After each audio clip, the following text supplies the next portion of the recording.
നമസ്കാരം. മലയാളി വാർത്തയിലേക്ക് സ്വാഗതം. കഴിഞ്ഞ ദിവസം പാലക്കാട് നെന്മാറ ഇരട്ടക്കൊലക്കേസിലെ പ്രതി ചെന്താമര പിടിയിലായിരുന്നു. ഇയാളുടെ ലിസ്റ്റിൽ, അതായത് ഇയാൾ ആദ്യം സജിതയെ കൊലപ്പെടുത്തുന്നു, അതിനുശേഷം ആ കേസിൽ ജാമ്യത്തിൽ ഇറങ്ങി സജിതയുടെ ഭർത്താവിനെയും അതുപോലെ തന്നെ ഭർത്താവിന്റെ അമ്മയെയും കൊലപ്പെടുത്തുന്നു. ഇയാളുടെ ഈ കൊല്ലപ്പെടേണ്ട അല്ലെങ്കിൽ താൻ കൊലപ്പെടുത്തേണ്ടവരുടെ ലിസ്റ്റിൽ ഇനിയും ആൾക്കാർ ഉണ്ടായിരുന്നു എന്ന ഞെട്ടിക്കുന്ന വിവരങ്ങളാണ് പുറത്തു വരുന്നത്. ചെന്താമര തന്റെ ഭാര്യയെയും മകളെയും മരുമകനെയും കൊല്ലാൻ പദ്ധതിയിട്ടിരുന്നുവെന്ന് ചെന്താമര മൊഴി കൊടുത്തിരിക്കുന്നു. ജാമ്യത്തിൽ ഇറങ്ങി 3 പേരെയും കൊലപ്പെടുത്തി തിരികെ ജയിലിലേക്ക് പോകാനായിരുന്നു പദ്ധതിയെന്നും ഇയാൾ പോലീസിന് മൊഴി നൽകി. മാട്ടായിയിൽ നിന്നിറങ്ങി രാത്രി തിരികെ വന്നത് 2 പേരെ കൂടി കൊല്ലുക, വക വരുത്തുക എന്ന ലക്ഷ്യത്തോടെ ആയിരുന്നുവെന്നും ചെന്താമര പോലീസിനോട് പറഞ്ഞിരിക്കുകയാണ്. ആലത്തൂർ ഇൻസ്പെക്ടർ TN ഉണ്ണികൃഷ്ണന്റെ നേതൃത്വത്തിലായിരുന്നു പ്രതിയുടെ മൊഴിയെടുത്തത്. ചോദ്യം ചെയ്യലിൽ യാതൊരു കൂസലുമില്ലാതെയായിരുന്നു ഇയാൾ ഇരുന്നതെന്നതും ശ്രദ്ധേയം. ചോദ്യങ്ങൾക്കെല്ലാം യാതൊരു കൂസലും ഇല്ലാതെയായിരുന്നു മറുപടിയും നൽകിയത്. അതേസമയം ജനരോക്ഷമുണ്ടായി. ഇതേ തുടർന്ന് ബുധനാഴ്ച പുലർച്ചെ നാടകീയമായി ചെന്താമരയെ ആലത്തൂർ DYSP ഓഫീസിലേക്ക് മാറ്റുകയും ചെയ്തു. പ്രതിയെ വിട്ടുകിട്ടണമെന്നാവശ്യപ്പെട്ട് നെന്മാറ സ്റ്റേഷന് മുന്നിൽ ജനം തടിച്ചുകൂടുന്ന സാഹചര്യം ഉണ്ടായി. കഴിഞ്ഞ ദിവസങ്ങളിൽ നമ്മൾ ആ കാഴ്ചകൾ കണ്ടതാണ്. ഗേറ്റ് തകർത്ത് നാട്ടുകാർ പ്രതിഷേധിച്ചു.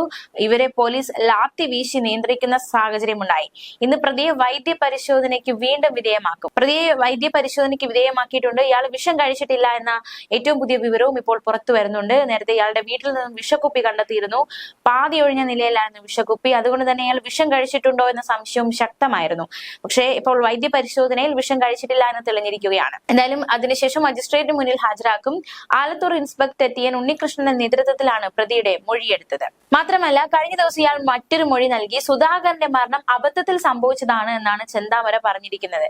വടിവാൾ വലിയ വടിയിൽ കെട്ടി പറമ്പിലേക്ക് പോകുകയായിരുന്നു. ഈ സമയം സുധാകരൻ സ്കൂട്ടറുമായി വന്ന് തന്നെ ഇടിക്കാൻ ശ്രമിച്ചു. ഇതിനിടെ തന്റെ കയ്യിൽ ഉണ്ടായിരുന്ന വടിവാൾ അബദ്ധത്തിൽ സുധാകരന്റെ കഴുത്തിൽ കൊണ്ട് മുറിവേറ്റു എന്നാണ് ചെന്താമര പറയുന്നത്. സുധാകരൻ ആക്രമിക്കാൻ ശ്രമിച്ചപ്പോൾ അങ്ങോട്ട് വെട്ടുകയായിരുന്നു.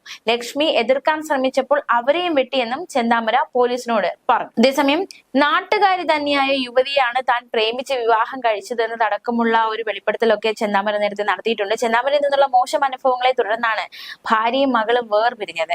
സുധാകരന്റെ ഭാര്യ സജിത കാരണമാണ് ഇവർ വേർപിരിഞ്ഞത് എന്നാണ് ഇയാളുടെ തെറ്റിദ്ധാരണ.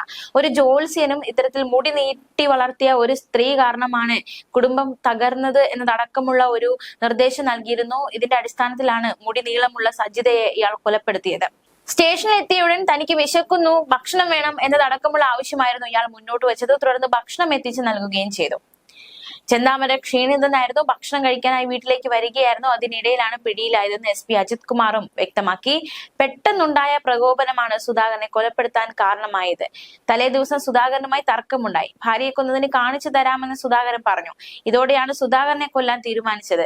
കൊലപാതകത്തിന് ശേഷം 36 മണിക്കൂർ നീണ്ട തിരച്ചിലിനൊടുവിലാണ് ഇന്നലെ രാത്രി 10:30-ഓടെ ചെന്താമരയെ പോത്തുണ്ടിക്ക് സമീപം മാട്ടായിലെ വീടിന് സമീപത്തെ വയലിൽ നിന്ന് പോലീസ് പിടികൂടിയത്. പോത്തുണ്ടി മലയിലായിരുന്ന പ്രതി വിശന്നപ്പോൾ താഴെ ഇറങ്ങിയതായിരുന്നു. ചൊവ്വാഴ്ച രാത്രി 7:30-ഓടെ ചെന്താമരയെ പോത്തുണ്ടി മലയിൽ കണ്ടതിനെ തുടർന്ന് പോലീസ് നാട്ടുകാരുമായി ചേർന്ന് തിരച്ചിൽ നടത്തിയിരുന്നു. തിരച്ചിൽ അവസാനിപ്പിച്ചതായി പ്രതീതി ഉണ്ടാക്കി ശേഷമായിരുന്നു ഇയാൾ വീട്ടിലേക്ക് ഭക്ഷണം കഴിക്കാൻ എത്തിയതും പോലീസ് പിടികൂടിയതും. പ്രതി 2 ദിവസമായി ഭക്ഷണം കഴിച്ചിരുന്നില്ല. വിശപ്പ് ഇയാൾക്ക് സഹിക്കാൻ കഴിയില്ല. അതുകൊണ്ട് തന്നെ ഇയാൾ തിരിച്ചു വരും എന്ന ഒരു നിഗമനം ഉണ്ടായിരുന്നു. ന്യൂസ് ഡെസ്ക് മലയാളി വാർത്ത.